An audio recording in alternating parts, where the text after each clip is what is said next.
Calgary, Canada, home to big business, big cowboy hats, and big winter sports tradition. The site of the 1988 Winter Olympic Games today is the site of the opening four-man bobsled race in the 2013-2014 Viessmann FIBT World Cup Series. Hi once again, everyone. I'm Tim Singer, pleased to be joined by Olympic gold medalist Steve Messler. And Steve, moments ago, the first heat took place. This was the Polish squad. Yeah, David Kupchak was off to a decent start, but ran into a little bit of trouble on the way into curve 12 here, and up and over they went. Everyone was okay as they made their way across the finish line, but they did not qualify, obviously, for the second run. The good news, no major injuries to equipment nor athlete. Also an adventurous run number one for one of the pre-Olympic favorites from Latvia, pilot Oskars Melbardis. These guys had tied for the biggest start with Team Holcomb, who's in the lead. They were in the medal hunt after a great push and a great drive, got down to the bottom, and their equipment and the guys were overweight, which means they were over the 630 kilogram limit for both athletes and sleds. An auspicious way to begin a season, an Olympic year, when you are one of the favorites in the world. It's a painful one. Top three, no big surprises from these nations. Russia in third place with veteran pilot Alexander Zubkov. Alex Zubkov and his crew are favorites for Sochi. They're on foreign territory here. They have been training in Calgary for a few weeks, but they had a huge start at 5:08 and a great job by Alex, and they're only 800ths off the pace. A two-time Olympic medalist looking to crown a great career on his home track at the Olympic Games in Sochi in February. Second place right now, one of four potential Olympic medalists from Germany. This is pilot Max Arndt. Max Arndt and his crew are the defending world champions from the Swiss, the race in Switzerland last year. They had a good start at 5:10. They're about 600ths off the pace of the leading Americans, but the young German has got to be ecstatic with sitting in second place by only 600th of a second on this Calgary track. The two-man competition was not kind to the Germans, where their best result was a sixth place. It's a rare day when we see no German sled on the podium, so they are looking to atone a bit here in run number two. They're gunning for the Americans, I guarantee you. And speaking of which of the Americans, we're going to see them in a second. Big night in the two-man for USA 1 pilot Steve Holcomb, winning his fifth consecutive World Cup race, international race in two-man in North America. Holcomb, Tomasevich, Langton, and Fote lead the way in the four-man competition as well, but they don't have quite as impressive a winning streak recently in four-man. No, the Americans have been, they didn't get a gold medal. They didn't ascend the top of the podium last year, which is the first time in about 8 years since the Americans haven't been at the top of the podium. But these guys are ready to go. You saw Kurt Tomasevich's eyes right there. These athletes have had a great fall, a great summer training. They had the top starts, they had the top speed at the top finish time at the bottom. They're going to look to hold on to and extend their lead in the second heat. You have to go back to the 2012 World Championship to find the last time USA won a four-man international race. But they did win that World Championship. They did win the last Olympics, and they are leading here, entering run number two. A look at the start list. They will go in reverse order with another American sled. Nick Cunningham leading the way. Actually, it's Nikolai Estrada, the first that'll be off the hill, and they'll wind them down to Steve Holcomb. So thanks so much for joining us on this opening weekend after Calgary. The athletes head to Park City, Utah, then Lake Placid, before winding their way over to Europe, the push for Sochi, January and February. Nikolai Estrada, the pilot, a veteran from Romania, and his crew looking to set the pace here in the second heat. You know, the Romanians are a team. They pushed 5:22 in the first heat. Hopefully for them, they can step up and have gotten a better warm-up in. These athletes have to go from exploding off the line to cooling down in the sled to cooling down and then re-warm up. And you saw that all that action just affect them by a 400th slower start in the second heat. The Olympics will be a four-heat race, but all of World Cup is staged in just two runs. Very little room for error. The clock you see on the lower right side of your screen, that's cumulative time added on from their first heat down time. Yeah, Nikolai had a solid run for him during the first heat. This is not a track he's overly familiar with. He nails the exit of 8. We're going to see a lot of problems with sleds coming out of that 8 corner. They're going to skid and slide their way down that straightaway. He was right down the pipe. giving 120.6, not great speed, but we don't know what the track conditions are doing at this point. The first sled's always kind of a guess. Working against nations, smaller nations such as Romania, our lack of financing, lack of quality equipment, working for them, great attitudes and great work ethic. Absolutely, these guys are out here to compete. You know, they know, you know, if the Americans or the Canadians, the Germans were fighting for 20th place, the guys would be disappointed. These guys, they're out here competing. They know that their program, they're here to build their program. If they can continually be on television, both heats, they can continue to try to find more sponsors. It's a long road to build a program like Romania. Last night in the two-man competition, we saw some of the times get a little quicker in run number 2, including a track record by the Americans, but that was as day turned to evening. This first run here in the four-man was 0.3 of a second slower than their first heat. Generally, it'll warm up. From a morning race, it'll warm up. The ice will get a little bit softer. It's getting beat up, especially in the four-man days. These sleds are way over 1,400 pounds going through 5 Gs of force. That's thousands and thousands of pounds of pressure that the runners exert on the ice that really chips it away. Maybe the biggest story on the negative end so far in this four-man competition is the performance of the Swiss. They're sitting in 12th and 19th place after the first heat. This from a nation with not only great tradition, but usual top 5 sure results. Yeah, the Swiss are a program that for the first time in 60 years, they did not medal at the Olympic Games in Vancouver. They went through a little bit of a reloading process. They brought an American head coach that oversaw the Americans have success in 2010, Sepp Platza. They brought him on as their head coach. Some personal issues wind up having Sepp leave the team. He had some problems with the Swiss Federation. They were butting heads over things, and Sepp stepped away.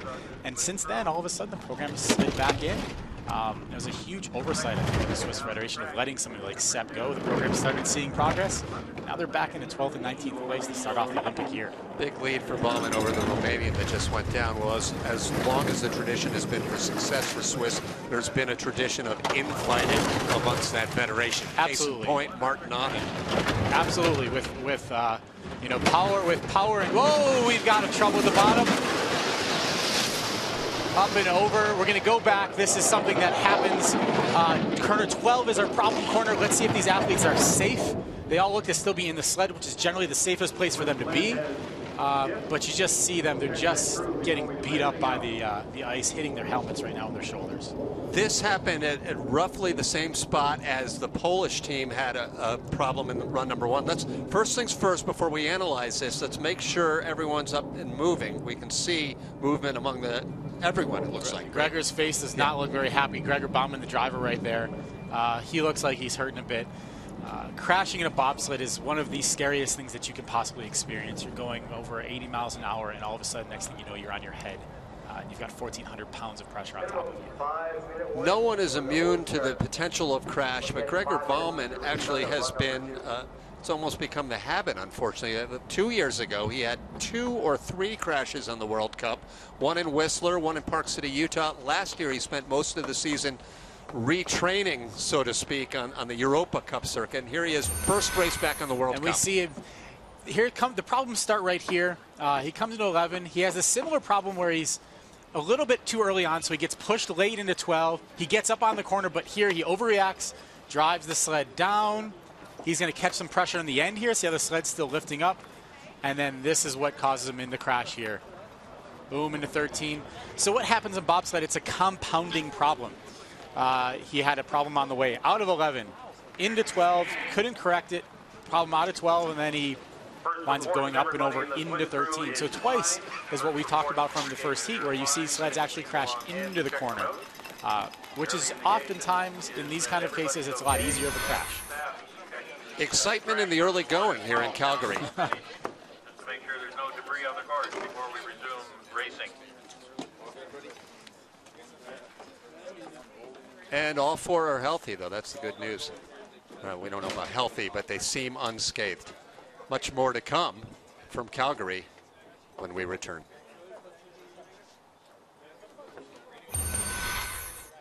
So another look at this, Steve. So what happens here is they probably got pushed. We can't quite see the entrance. Probably got pushed away a little bit on the way into 13, which means that the sled wouldn't get on where he wanted it to. and it winds up really late. Well, the sled has to alleviate pressure. You're moving forward. The track turns. You have to alleviate the pressure of that turn. And if you can't do it on your runners, the sled is going to find its way around the corner, and it's going to wind up on the fiberglass. And being upside down in there is it's scary, it's painful, and you're stuck. All four of you are stuck in there. The only one with any option to do anything would be the brakeman. And how loud is it when you're sitting in that sled? It's all of your sensors are being overloaded at that point. You're being overloaded because you're in pain. You have the ice is burning on your shoulder, even though you do have Kevlar burn vests underneath there to try to protect that ice friction. You have that happening. You have the loudness of the sled happening. You have other guys wiggling and trying to get themselves safe. So you're completely overloaded, and you're just hoping that, for the love of God, please make this thing stop anytime soon so we can get out of it and make sure that we're safe. Intellectually knowing it probably is not going to stop until you get... You're going to get to the bottom. And then maybe start sliding back. It's funny the way gravity works, isn't it? Yeah. Gravity will pull you to the lowest point. And, luckily this Calgary Olympic Park Windsport crew did a great job in actually getting the sled stopped.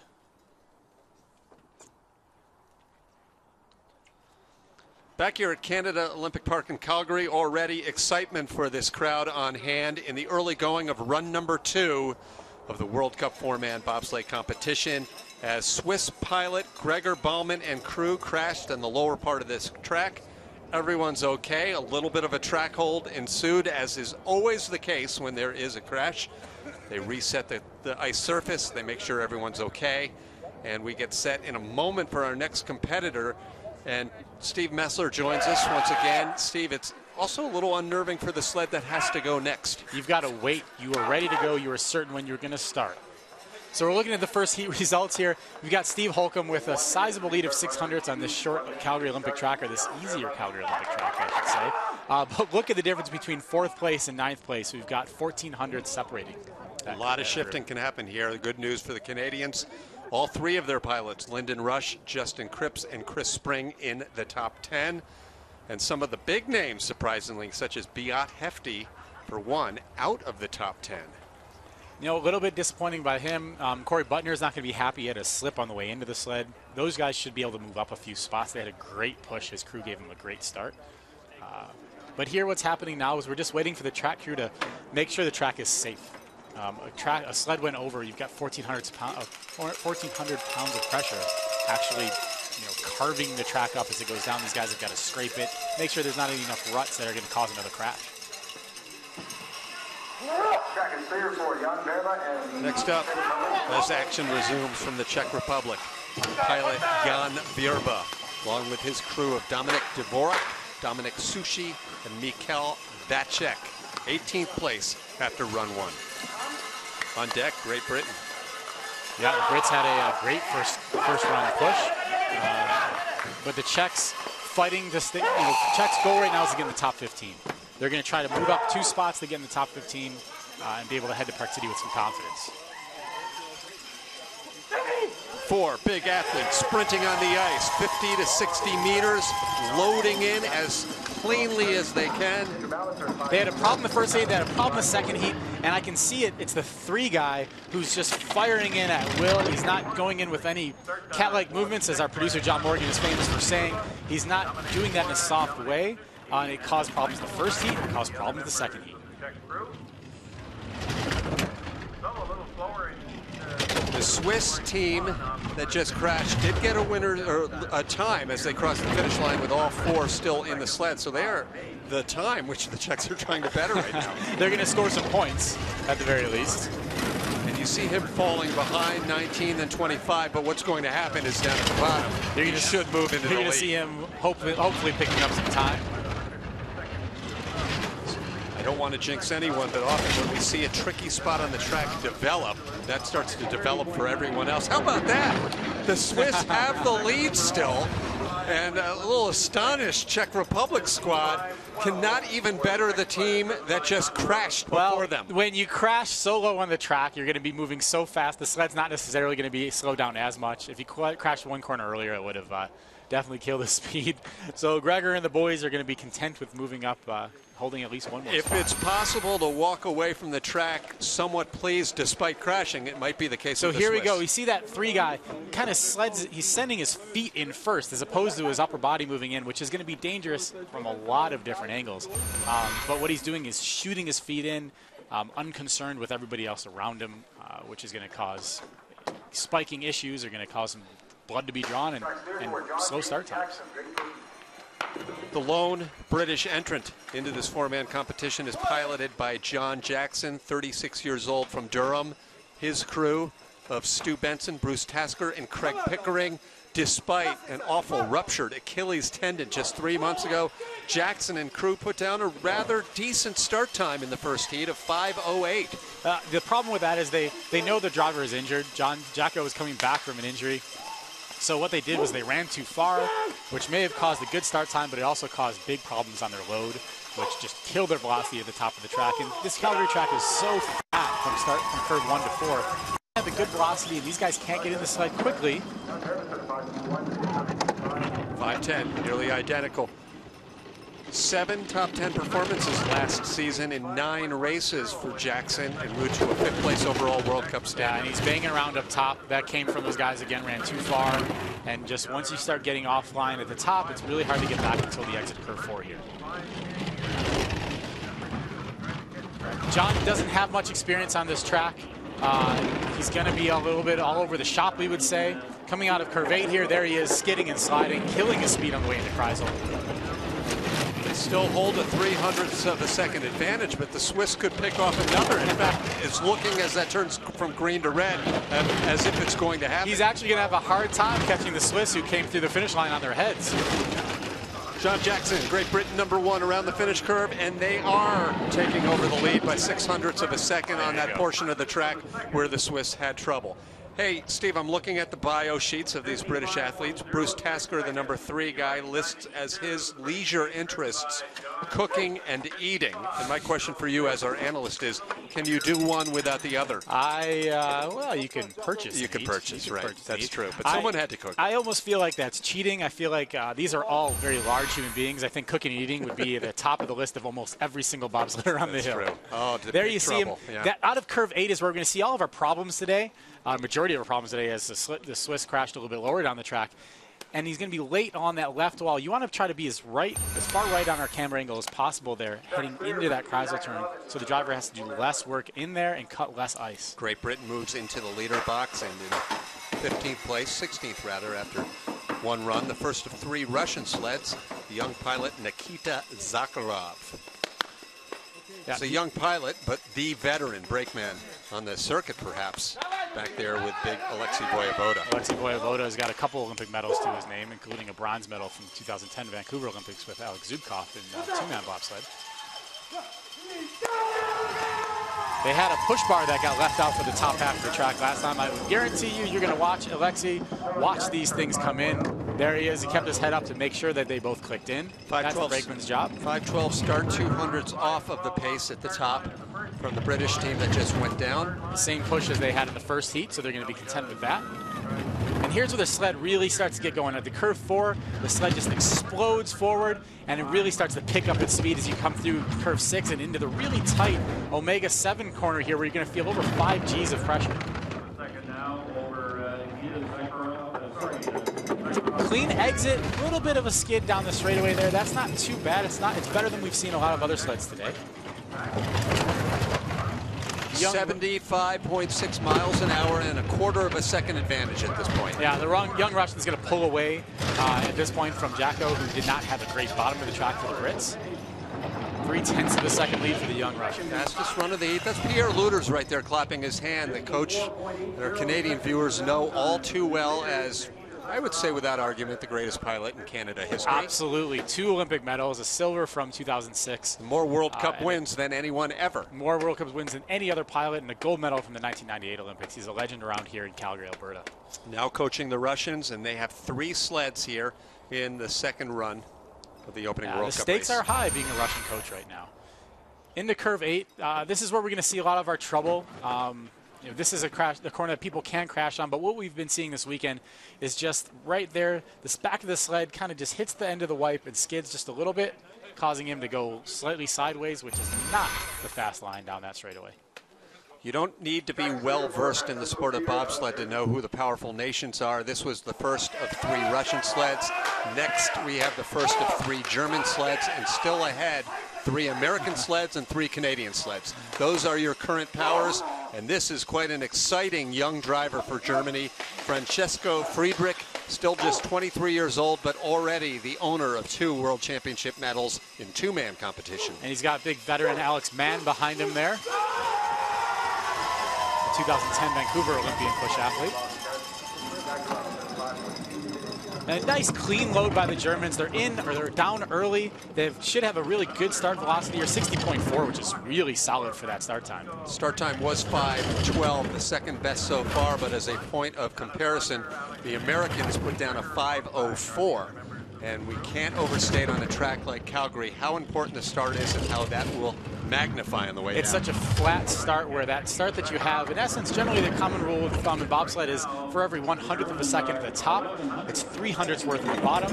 So if Holcomb and the Americans are 800ths ahead at the start, boy, that's going to be 2400ths that the Germans have got to make up. Nice advantage for the time being for these Germans, 1400ths down to 1300ths. Yeah, when you say a young German, and we need to really emphasize this, 23 for a bobsled Still pilot. considered literally a junior. Still considered literally a junior and a baby on tour. You don't mature as a driver until you're early to mid-30s. So this guy's got a dozen years left until his driving skill really comes to fruition. He could win the Junior World Championships the next 3 years if he wanted to. It's 25 and under. Yeah, I just don't know if he's going to bother to spend his time over there. Yeah, it's like some of those young guys on the PGA Tour now, teenagers showing up at the Masters. Yep. Yeah, and there's Renee Spiess, Renee Spiess and Matthias Hoffner, Grizzly veteran drivers who are now coaching staff for the Germans. Really nice as you look at the front of the runners, very little movement. He almost let the sled drift in, knowing that would be less friction. You kind of have to. You know, as you turn the sleds, it's just like a hockey skate. How do you stop on a hockey skate? You turn your skates to do a hockey stop. The same thing goes when he starts to turn those runners, whether it's on the flat or in the curves, he's cutting ice. When you cut ice, you're slowing yourself down. USA's Corey Butner. Back at the top of the track here in Calgary, Canada, the first of 3 American sleds, Corey Butner. 32 years old, California native, with his crew of Andreas Durbel, Chuck Berkeley, and Chris Langton. The brakeman Langton, the younger brother of veteran push athlete Steve Langton. He'll be cheering on his big brother here in about 12 sleds, as the Americans are in the lead right now. 14th place in the first run, and you detected a lot of trouble, especially at the start for this crew in the opening heat. They did, and it's an interesting factor when you've got Olympic champion Justin Olson, who's a veteran push athlete, in the background right now. Not even competing today. Not competing today. It's Olympic year. It is a cutthroat sport. These guys have no room for error to be anything but perfect today. And that was a much better start with a slightly slower time. 3 sleds have now put down a 5:12 here, so we'll see how well this American sled has been set up to handle this ice. It's all about equipment and athleticism, and sometimes it gets skewed one way or the other depending on the track. It does, and the mechanics have been doing, USA mechanics have been doing a great job this week getting these sleds ready to go. These Bodine sleds have been, all of them have been fast this season to open the national team races, and now all of a sudden we're seeing what they're going to do against the World Cup. That's not the way they're meant to be going sideways there, but Corey got a hold of it. 126K going in, it's pretty good. 400s back at the last split. Let's see if that magnifies here despite that skid. It does, but just by a couple of hundredths. Now we're in the red. He's going to have to really put it together here to move back ahead of the German. Around the finish line, a 1/10 of a second in back of that German crew, so at least 1 spot back now for the Americans, pending what happens with the next few sleds. Yeah, Corey Butner's got a new team. All of the Americans this year actually have new teams that they've put together. They're still getting the cobwebs out. But again, as I mentioned at the beginning of that heat, there's not much room for error. It's Olympic year, and it's a serious time for these guys. You know better than anyone, Steve, that it's a fine line, the dynamic on physically matching the best 4 guys into a sled as well as temperamentally. And as you see here, what you're going to see is guys who need to know each other. They need to be able to feel what each other are doing. Between 2, 3 man runs a little bit long there. That is Andreas Drabel, I believe. Yeah, runs a little bit long, and that just kind of slows the whole process down. If they don't trust each other, it's something that is going to compound as they go through the season. From the Netherlands, veteran pilot Edwin van Kokker and crew, including big Zebran Jansma. That's the tall man you will see in the number 3 position, and one of the there was a period he was one of the best push athletes in the country. Recruitment has left some other guys to catch up. Zebran was considered to be one of the best push athletes on tour, actually, for quite a while. That's what I remember. He and his Van Kalker set some start records, not very long ago. And they do have a great start here, 5'11". But the interesting thing about the Dutch is they are the tallest country, one of the tallest countries in the world. They field a big bobsled team, and is what they pay for it here. You see a lot of big shoulders and big helmets sticking out here. That's not terribly aerodynamic. They do get low for a big team, but it doesn't really matter if I say you're getting low for a big team. You're still not that low. Hold on, 800's advantage out of Kreisel, or out of curve 8 rather, and we'll see that's now 900s. So is the optimum make up a couple of shorter guys and a couple of taller guys? You're going to wind up with a spread between about 6 foot and 6'4", give or take. You are going to have, your taller guy, Zebran, usually 6'3". It's where you position those big, tall guys is going to be how you can actually get down and out of the airflow and actually have some good aerodynamics. Nice run for the Dutch. Best heat so far in run number 2, 54.54 for the run, 149.06 the 2 heat combined time. And a bit of a smile from pilot Edwin van Kokker. Well, whenever you can move ahead of some solid teams that were in front of you as you headed down the track, you got to be happy with it.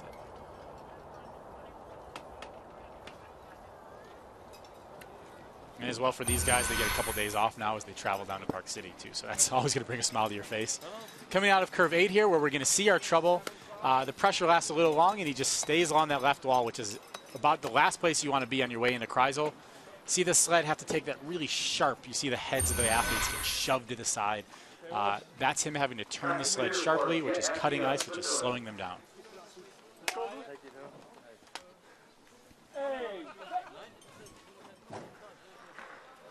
Next up from Switzerland, pilot Beat Hefty with his crew of Alex Bowman, Jörg Eger, and Simon Friedli. Hefty, a 2-time World Cup champion in 2-man competition, also a medalist as a push athlete at the 2002 and 2006 Olympic Games. He made the transition from push athlete to driver and won his very first World Cup race as a driver. He did. Spent a couple of years with a lot of patience. To be successful, you have to have patience, and Beat Hefty exhibited that through the beginning of his driving career. He went from being a multiple Olympic medalist as a push athlete to needing to just bide his time as a driver. 5.12, that's not a start these guys are going to be happy with. We're expecting bigger things out of a Hefty push career than that. We talked about during the first run, his best push athlete, or his most comfortable partner, Thomas Larpotter, is waiting back in Europe for the second half of the season. That will make a difference. Nursing a few injuries and kind of also just getting stronger and more fit heading into the games.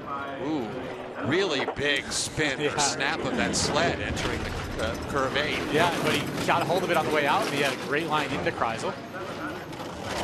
This will be big for the Dutch if they can pick off Beat Hefty here. This would be. The Dutch need a little bit of a confidence boost after not a great race, and moving ahead of both Swiss sleds would definitely do that for them. Around the finish curve, Beat Hefty falls back one spot, 1800s off the pace, as there are high fives all around in the Netherlands. And those are high fives coming from the 6'4", 6'5" Dutch. Right. They come to a stop here. You've got the brakeman in the back here. You'll see his back covered with snow, and that's from as he pulls up on the brakes, and the teeth of the brakes go down and cut into the ice to slow themselves down. That snow, actually, what he's cutting is actually going to spray up on top of him. And that's the only time they use the brakes is when they cross the line. It's against the rule to use those brakes anywhere before the finish line. Yeah, and it's it's against the rules because it's dangerous and for many other reasons. Have you ever been in a position as brakeman where the adrenaline and the emotion caught up to you and you forgot to put on the brakes? I have not, but I have been in a situation as a pilot where my brakeman did not get a chance to get to the brakes, and we ran right off the edge of the track. I would have liked to see that video. I'm happy there's not video of it, and I'm happy I'm able to forget about it, but thank you for bringing it up. Beat Hefty, a nice wave to the crowd. Continuing on with the World Cup action from Italy, veteran pilot Simone Bertazzo with his crew of Francesco Costa, Giorgio Berdini, and William Frullani. And they are coached by Antonio Tartaglia, the big man in the back, who was a 1998 Olympic gold medalist in two-man. Here's the Italians. As you see, these guys are great athletes, pushing to get in a little bit of trouble having to wait. The two-man has to wait for the three-man, three-man has to wait for the four-man. If there's a problem anywhere in that linkage, it's going to cause troubles going down the track. Bobsled is such a team sport where these athletes have got to know, not only have to work together, but they've got to know and be able to anticipate what each other are going to do as they get in the sled, as they load and try to settle, so then Simone Bertazzo can pilot it down with the best of visibility. 1600s behind the Dutch. Midway down this track. Not a bad exit at curve 8. No, that's one of the better ones we've seen. He stayed on that right wall, which gives him a nice smooth entrance into Kreisel to keep his speed moving. Really smooth at this point. His speed 75.8 miles an hour, but still holding back a tenth of a second behind the Dutch as he runs out of track. The Dutch are going to feel really good about this second heat. They're going to feel really good about this race at this point. To keep moving up spots, that's what they need. We expect top 10 finishes out of the Dutch. We do not expect them to be outside of the top 15. And conversely, very disappointing times for an Italian program that has won so many Olympic medals and world championships. They have fallen from grace in the last few years. They have.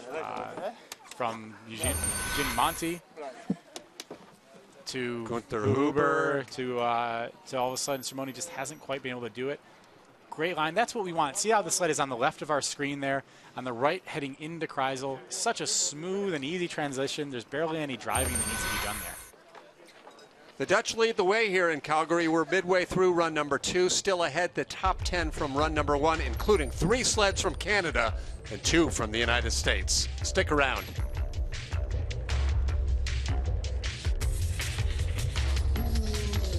A little 2-minute break now for our television audience around the world, Steve, and we look at this top 10.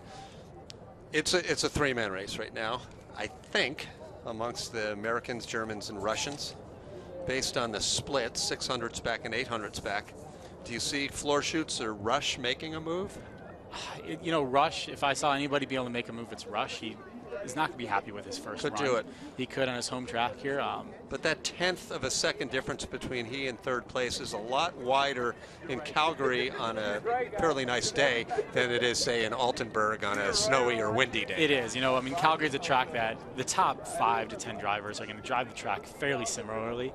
It's going to be really hard to gain that edge through momentum. It's going to come down to, can their push athletes step up, give them a good start time, and give them good velocity.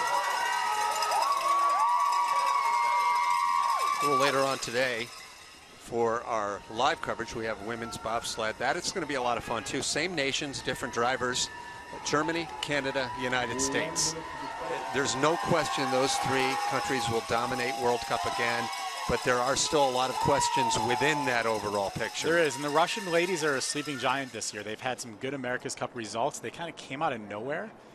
They're putting a lot of focus, given the fact that they get to go home That's right. in front of their nation for the Olympic Games.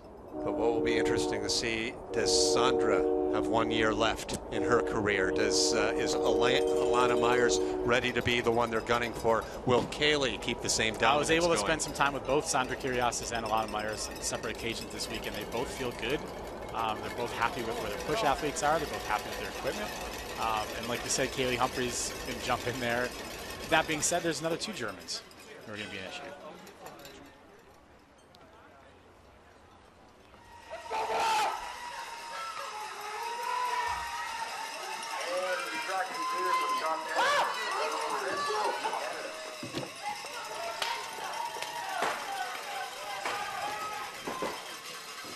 Back here at Calgary's Canada Olympic Park, Tim Singer along with Steve Messler, the Olympic gold medalist, joining me for the call of the top 10 sleds now. This is Justin Cripps of Canada, the pilot, 10th place after run number 1 for the 26-year-old, and his crew of Tim Randall, James McNaughton, and Graham Reinholm. These guys had a 5:10 push on their first run. They're looking for more out of home and more, at least into the O's at this point, is what they're going to look for their home crowd.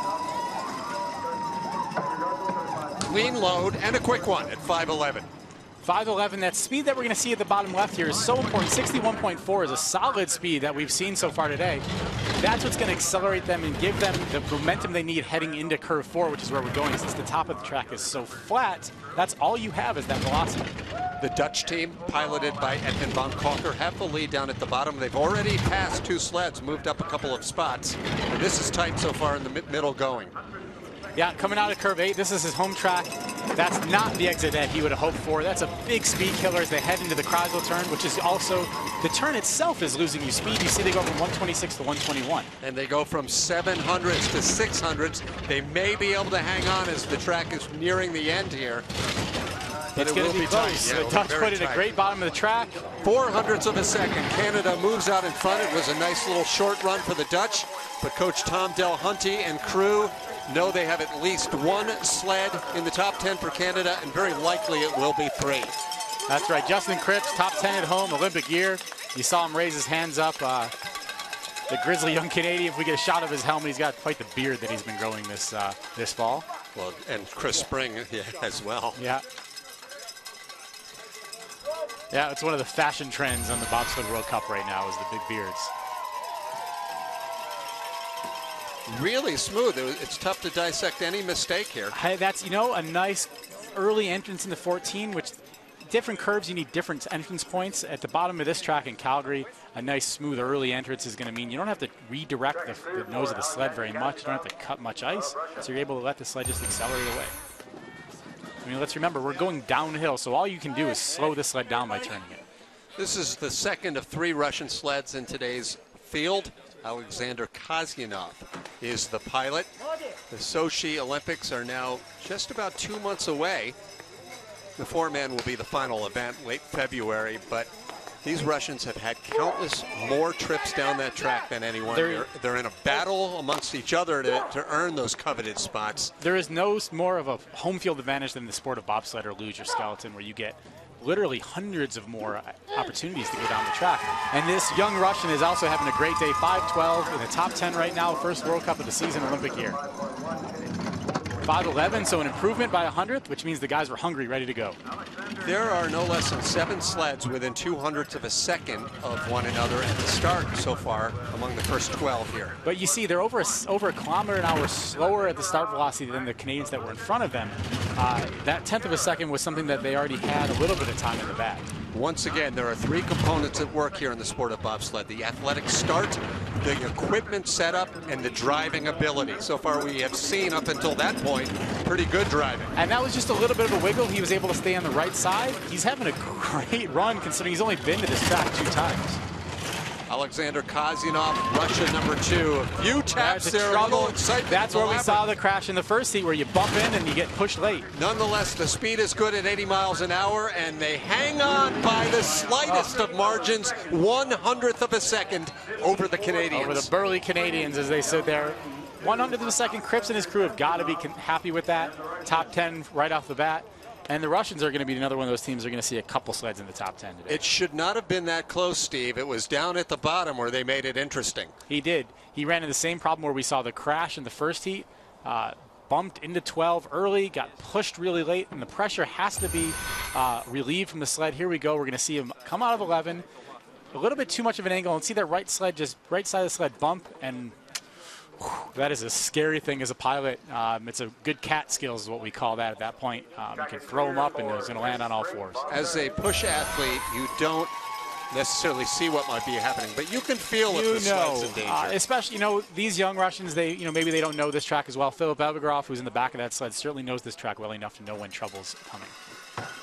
Russia just took over the lead from Canada. Now the Canadians look to repay the favor as Chris Spring and crew get set to push. They had a 5:06, the second fastest in the first run, and that crew is led by Jesse Lumsden over there on the right, the former Canadian Football League player and now reigning world push champion. Jesse, definitely a leader of this push crew. You need a good leadership to keep these guys motivated, make sure everything is tight.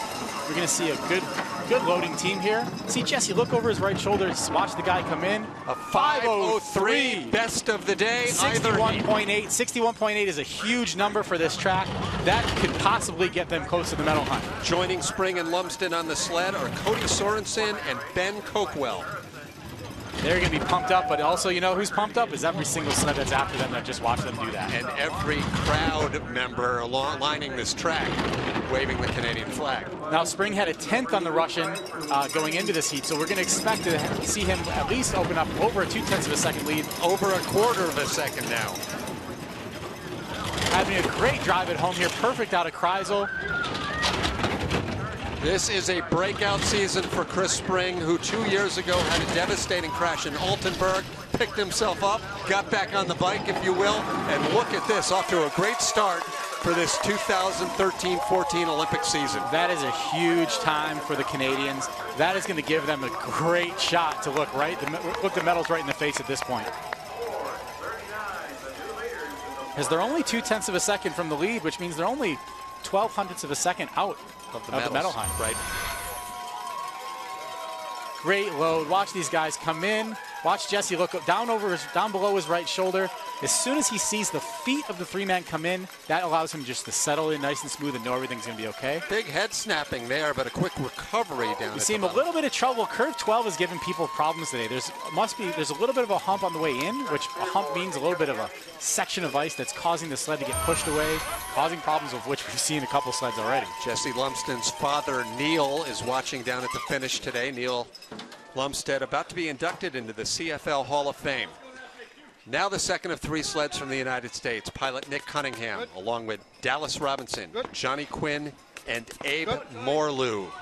Morlew, the brakeman, new to the American team this year after competing with Switzerland for a while, as well as being a CFL football player and an Olympian for his native country of Liberia. Absolutely, he's a great athlete. International athlete. 5:13 in the first heat. These guys, the expectations are high for these guys. They need to be down in the O's if they're going to come out of this race confident.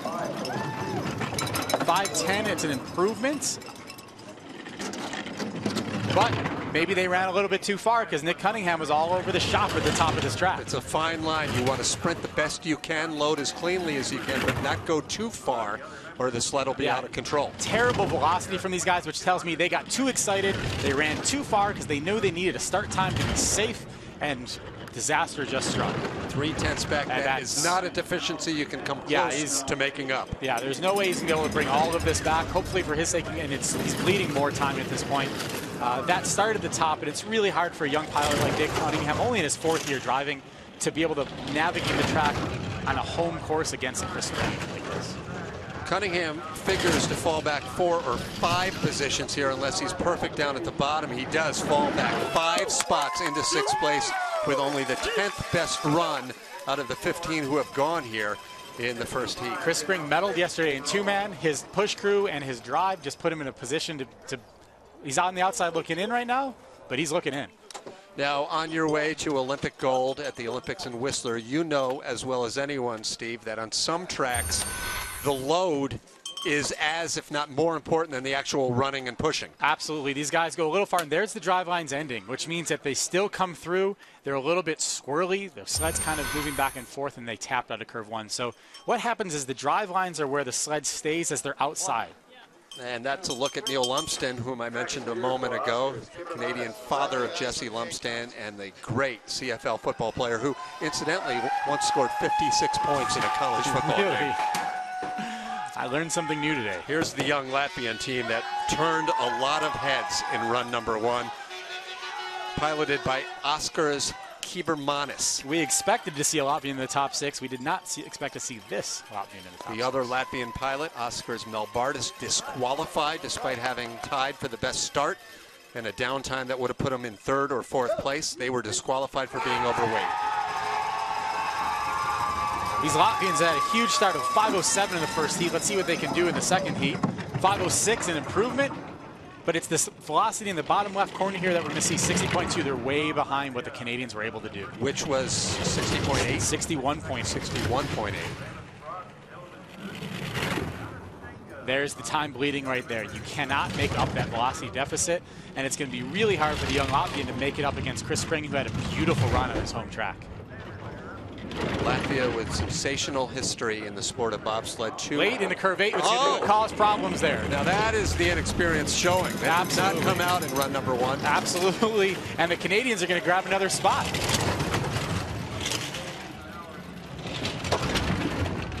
Now, are we seeing the start of a trend? Could the track deteriorate, causing some of this? That's a good point, team. You see the sun out right now. The sun is going to melt the track, which is going to cause it to be a little bit slower. Big Jesse Lumsden with his Olympic tattoo there from Vancouver, throwing his arm in the air. So another team falling back, in this case only 1 spot. The Americans just before them fell back 5 positions. And we have no reason to believe that the top 3, Russia, Germany, and USA, are going to have the trouble that we've seen in the last few sleds. You wouldn't expect to see that out of the veteran pilots, but he had a trouble coming into 8, which meant that he had to go a little bit long, and that's dangerous there. Especially for a young pilot, it was a good cat to be able to get himself out of there without. He had trouble. Worst trouble on that corner is on your head. The top 5 still to come from here in Calgary, including American Stephen Holcomb leading the way after run number 1. Lyndon Rush, the Olympic bronze medalist. When he captured that bronze in Whistler in 2010, it was a bit of a surprise to some people because Lyndon had not been driving that many years. But those of you within the sport saw this coming, especially on a track he knew well. Especially on a track he knew well. He's a great competitor. Lyndon's a guy who the entire tour loves and respects Lyndon. He's always got a great attitude, and his push crew actually resembles that. They pushed 5:10 in the first heat. They're going to have to dig deep here as they saw their teammates go 5:03. Especially when you have Big King, Lascelles Brown on the brakes. Big things are expected, fast times, and a 5:07. 5:07, so 300th improvement. Check mark on the first item. 59.7 though, very slow velocity. Did they run too far to get that time? It's going to show at the next split. They're already in the red. This is one Canadian trying to chase down another now with Chris Spring, the young pilot, in the lead at the bottom. Lyndon Rush, the Olympic medalist, trying to catch him. It's really hard to overcome that velocity. I'll say it over and over again. If you don't have a good velocity, the Americans are known for it. Chris Spring's crew did a great job exploding off the line and getting in early. 4 of the last 5 sleds are Olympic medal winning pilots. So this would be big for Chris Spring to pick off any of them. I mean, we're watching Lyndon Rush have a beautiful run here. He is flying down this track. He's doing everything he's supposed to be doing as a driver, except for misses the steer a little bit there on the way into 14. 0.2 of a second back. So I have to ask the question again, Steve. What's happening to this track? I'm not sure it's the track Chris Spring put in. I'm not going to take anything away from Chris Spring. He drove well. His push crew pushed a 5:03. If you have a fast push, if you have good velocity and a good drive, that's how you win bobsled races. I can't blame the track in a short amount of sleds. Canada 1-2 nonetheless in the standings right now with 4 sleds remaining. Yeah, Lyndon had a great run. He had a great run. He had a really hard time trying to make up for the time that Chris Spring, but right there we saw him. That's what you call missing the steer. As you come into a corner, you need to redirect the nose of the sled to get it come around the corner. He missed it, was just a little bit late, and you saw the sled go flying up and then fall down. Second place for the veteran team of Rush, Brown, Bissett, and Wright. But that kind of mistake doesn't cost you the 2 tenths. Olympic silver medalist and 2-man Tomas Florschutz. His team of Roni Listner, Kevin Kuska, and Christian Poser. Kuska, the number 3 man on this sled, one of the 2 or 3 greatest push athletes in the history of this sport. Absolutely. 4 Olympic gold medals, 1 Olympic silver medal. He knows how to lead a team under pressure, and I guarantee he had some words with his guys before this heat. You see in the background, in the blue jacket, is Alexander Zubkov of Russia. He's up next. So these big 4 Germans are going to push this sled as hard as they can, try to get in and now go soft down in there. Great load. 5:14, not that fast, and the speed is good, 61.2. So there's your example. This puts him in the ability to strike Spring at this point. 1500s though, it doesn't matter. The velocity was good, but the time was still behind. The start time was still far enough behind Spring. He's going to have his work cut out for him. 1800s. That has to turn around for the Germans at the next split. The exit of 8 into the Kreisel. and it is 1700. So he has reversed it. He's reversed it. He's driving well, but I don't think he's got enough bobsled track to actually catch Chris Spring at this point. Can the Canadians move one spot closer to the medals? Thomas Florschute's put in a great run, a great drive. It's a combination of the track falling apart a little bit, but at the same time, the Canadians just had a beautiful run, and they're deserving this run-up that they've had. This is not out of happenstance. And we are now 2 races into this World Cup season. Last night's 2-man and today's 4-man, and it is possible that the Germans will fail to crack the top 4 in either race. That's most likely what we're going to see at this point. You know, it's a long season. The Germans will be back. It's a famous quote from the movie Bull Durham. It's a long season, and you got to trust it. Yes, exactly. And here he goes. A nice exit out of 8, but winds up a little bit late on the way into Kreisel, and no words needed for that. Canada and Team Spring in the lead. 3 sleds remaining here at Canada Olympic Park, so this becomes the race for the World Cup podium. And we've got 3 very talented veteran drivers to come, led by Alexander Zubkov now in 3rd place for Russia. Zubkov, a 2-time Olympic medalist. He has captured Olympic hardware in both 2-man and 4-man. If the Russians are in the 5.0s, which means 5.0 something here, and if their velocity is over 60 or 61, they're going to be putting Alex in a great job where all he's got to do is get the sled down, and they're going to move ahead of the Canadians, which is not an easy task. They hold a 2200s advantage over the Canadians to start. So as these guys run, they're pushing on hundreds of little pin spikes. We saw a blood stain on the back of the Russians' from a load in the last run. That was from a load in the last run where these hundreds of little spikes, they hit him. 5.09 with a 60.5. This is going to make it close. He does not have quite the advantage he needed to really have a safe, it gives him a cushion, the ability to make perhaps 1 or 2 small taps and still hold on to that edge, but it's down to 300. He didn't quite get what he needed out of his crew on that one. He's going to have to drive really well, of which he is one of the best drivers in the world, but he's bleeding time. Now this is getting interesting. 100th at the last split. Another one upcoming here as he falls behind. That's he is 100 back. That's the exit he needed. He's going to be really close to come through this Kreisel corner. Can this turn back to green? It's possible. Zubkov always strong at the bottom of the track, but not today. 400's back. Chris Spring and his Canadians are staring a medal in the face right here. Zubkov misses the drive into 14.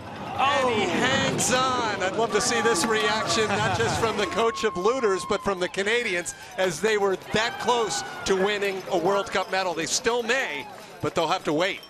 Max Arndt's got his work cut out for him, but Zubkov has got to be relieved. I'm not sure if he knew exactly what Chris Spring had done many sleds before him, but he knew that Chris Spring was still hanging around, which meant he had some work to do. But Spring, by far, the fastest run of the heat still. Great exit out of what I believe is the Kreisel turn there. And the bottom part is where Zubkov is always magic. We did not see this coming. So you see the sled get flown up there. What he's doing is, it's a partial difference between not necessarily missing the steer, but letting the sled run. Just letting it fly, because he knows if he steers, he's going to cut ice and slow us down. Congratulations all around at the bottom between the Canadians and the Russians. Canada not out of the medals yet. This has become a very unpredictable late second run. 2 sleds remain. The Americans up next, but here is Germany on the track. Pilot Max Arndt. He's got Alex Roediger and Martin Putza. Martin Putza, 2-time Olympic medalist, a gold medal in 2006 on the brakes for Andre Lange, and a silver medalist in 2010, along with Alex Roediger. So he's got experience, and he's got power behind him. 5:10 in the first heat. Let's see what the guys can do here. Like an advertisement on the back, tattooed on the back of your cap. Nationalistic pride. Yeah.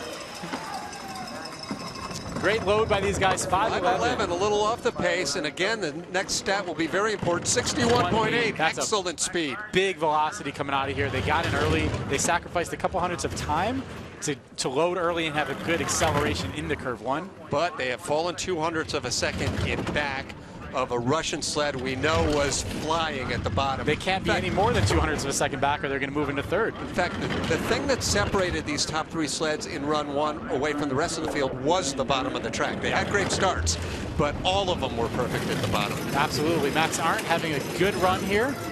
Nice exit to Kreisel. That's going to really help him slingshot in the bottom of the course. Next speed, 300's back. He needs to be over 80 miles an hour, 81.5. This will be very tight. He's behind at the moment, and he is in a tie. A dead heat to the 100th of a second. To the perplexed look of Coach I think that was a happy look from him, actually. That's about as happy as the German gets. For Canada, the bad news is that all but knocks Chris Spring and team off of the podium unless the Americans have a disaster coming up. But how close is this, Steve? Tied to the 100th of a second. It's as, you know, they've covered close to 2 miles of track at this point. They've gone over 80 miles an hour, and they just tied to the 100th. That's about an arm length. 100th, and they're tied to the 100th. Yeah, it's amazing. A great run by Mike Sarnt here. Again, this is a track he's only been on twice. He's a young German, so for him to be able to finish here and tie the Russian, the experienced Zubkov, is something that should scare the rest of the world at this point. Building up to a very exciting conclusion with one sled remaining here in Calgary, the opening World Cup race. Hey, I'm rooting for the three-way tie now.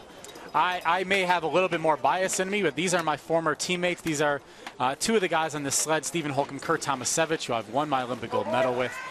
They're joined by Chris Fote and Steve Langton. Steve Langton's been on this team and is a world champion as well. Fote is a new guy. New to the sled, Chris Fote from Alpine, Utah, the brakeman on this night train crew. And I said this last night, Steve, this man could very well be making his name as the best athlete pilot in the world, and it's been 7 years since you could say that about any American. 5:04 in the first heat. 5:01. That's the start they needed with a 60.3. Not a great velocity. They may have run it a little bit too far, but that being said, that 5:01 start time should hopefully give them the velocity and the cushion they need to move ahead. Best start of the day, either heat, but it's not over yet. 2200's ahead. We'll see the next clock is going to give us a lot of information. 20. This bottom has been very unpredictable the last 5 or 6 sleds. He needs a clean exit out of 8 here, and he gets it. That is the best bobsled driver in the world right there, who can come down under pressure and come right down the pipe. Looking for the double gold medal sweep. Steve Holcomb, he did that at the World Championships in 2012. Will he do it to open up this World Cup season? The Americans haven't won a gold medal in 4-man bobsled in a year and a half on the world circuit, and they're about to do it here in Calgary. USA #1, they hang on by 900ths of a second with the second fastest run here in heat #2, but they had enough in the bank to capture the title. Double gold on the weekend for Steve Holcomb as the 4-man team of Holcomb, Tomasevich, Langton, and Fote win the opening World Cup race. That's the statement you want. It's Olympic year. It's a long year. Stakes are high at the end of the season. They just came out and said, hey, everybody, we're here. We're back. USA #1 capturing gold in 2-man and 4-man. Celebration early in this Olympic year. Still so much more to come here in Calgary. We'll take a short break for some of our stations down the line, but interviews and much more coming up when we return.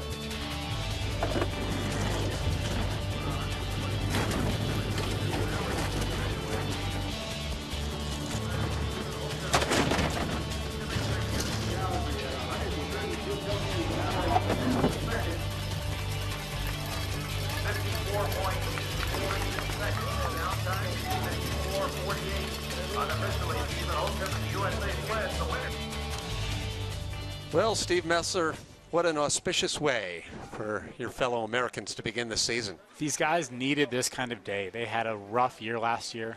They squeezed out a bronze medal at the World Championships. They had a couple medals early on, but they needed the confidence that this is going to bring them for the rest of the season. A tie for second place, silver medal going to Arndt and Zubkov. But the story here is the nations you see in the top 10. These are the ones we expect to see challenging for the medals at the Olympic Games. That young Latvian, the one fresh face amongst this crowd in the top 10. But the posturing begins as they make their way towards Sochi in mid-February.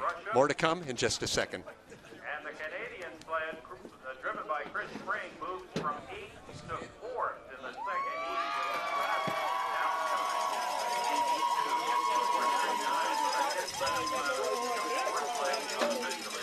The other two Canadian sleds, piloted by Lyndon Rush, finished 6th, and Justin Trips finished 9th. Those are unofficial results.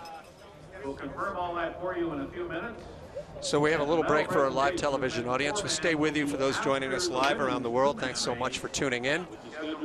And Steve Messler, the big question with this American sled that Holcomb's working on now, Night Train 2 they call it, is no one questioned its speed. Holcomb is still learning the driving part of it. What's the early report card? You know, it's tough to tell. This is a track that he knows in his sleep. He's heading to Park City and Lake Placid. For him, it's going to really be telling when he heads over to Europe in the second half how he can adapt.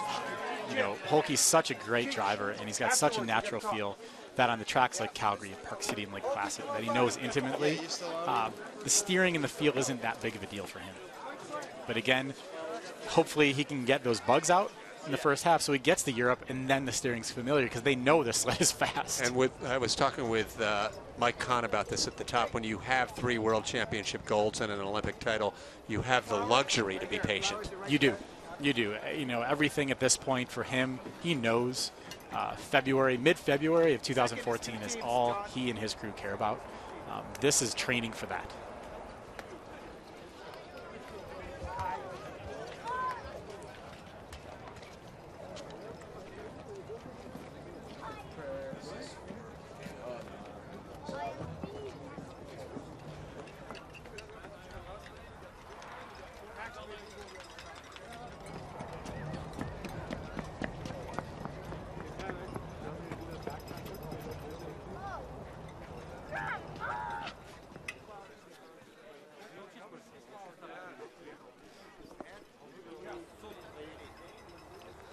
Back here at Canada Olympic Park in Calgary, a very exciting finish to this race as we have a tie for second place between the Germans and the Russians. But Stephen Holcomb capturing the 4-man race for the United States for the second day in a row. And Chris Spring, an impressive result for Canada, just out of the medals, also for the second race in a row.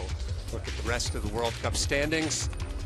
And some interesting small surprises, but as we check out the flower ceremony, it's mainly the same cast of characters trying to pace themselves on the push toward Sochi. It is. We know the thing about this year compared to 4 years ago is 4 years ago there was 2 sleds you knew were going to be the ones on the top of the podium, and there's 3 or 4 maybe that would be top 5.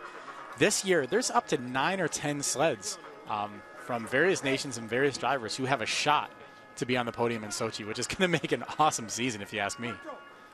Canadians and the Americans. It is North America, and clearly they're going to be comfortable here, but are they right up there with the Germans and the Russians and the Latvians? Absolutely. Year-round? Absolutely. We knew Lyndon Rush was. Chris Spring proved this weekend with a silver medal yesterday, I believe. Medal yesterday in the 2-man, and just on the outside of the medals, 0.02 of a second today. He proved he belongs. We know all 3 Germans belong. We know Alex Zubkov belongs. We know the Latvians who got disqualified today belong as well. Stephen Holcomb, USA #1, his crew of Tomasevich, Langton, and Fode capture the gold medal in this opening World Cup 4-man race of the season. It may only get better for the Americans as they head to their country for the next 2 World Cup races. So we say goodbye to some of our international networks down the line. Staying with you live here in Canada. The interviews are upcoming in a moment here. Russians, Alexander Zubkov keeps plugging along. They do, and we're going to take a look at the Americans' last run here. Beautiful acceleration, 5:01. They came back and they blew everybody out of the water at the start, which is how you win bobsled races to begin with. And then Steve Holcomb showing that he is the best driver in the world at this point. Right down the pipe, accelerating that Night Train 2 Bodine sled, just whipping out of that Chryso corner. These guys are going to be excited, and they're going to be so happy with race #1.